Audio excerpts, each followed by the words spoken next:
ఏమంటాడంటే కాళేశ్వరంపై వాస్తవాలు తెలంగాణ ప్రజలకు చాలా గట్టిగా చెప్తాను. నువ్వు మాట్లాడుతున్నావు కదా, నీ 10 ఏళ్ల బీఆర్ఎస్ పాలన దోపిడీ గురించి కూడా తెలంగాణ ప్రజలకి వాస్తవాలు చాలా గట్టిగా చెప్పాల్సిన అవసరం నీ మీద ఉంది హరీష్ అన్న. అర్థమైందా? మీరు అధికారులకు వచ్చే ముందు తెలంగాణలో ఉన్న భూమి ఎంత, మీరు దిగిపోయేసరికి కొన్ని లక్షల ఎకరాల భూమి మాయం చేసిరు. పోనీ అది బీదలకు ఇచ్చినట్టు అది కూడా కాదు, అది మీ కల్వకుంట్ల ఫ్యామిలీ సాగు చేసిరు అనుకో, అందరికి తెలిసిన విషయమే. అంతెందుకు మల్లన్న సాగర్లో మల్లారెడ్డి అనే రైతు తన భూమి కోల్పోయిన ఆవేదనతో చితి పేర్చుకొని చితి మీద వండుకొని నిప్పంటించుకున్నాడు.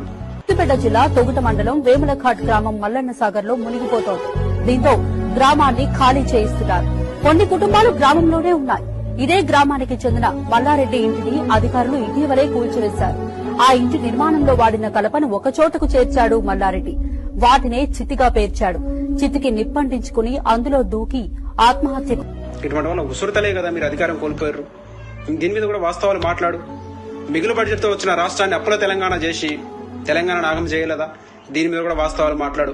అది విద్యార్థులు తీసుకున్నా, నిరుద్యోగులు తీసుకున్నా, రైతులు తీసుకున్నా వీళ్ళని గోసబట్టియలేదా? దీని మీద కూడా మాట్లాడు వాస్తవాలు.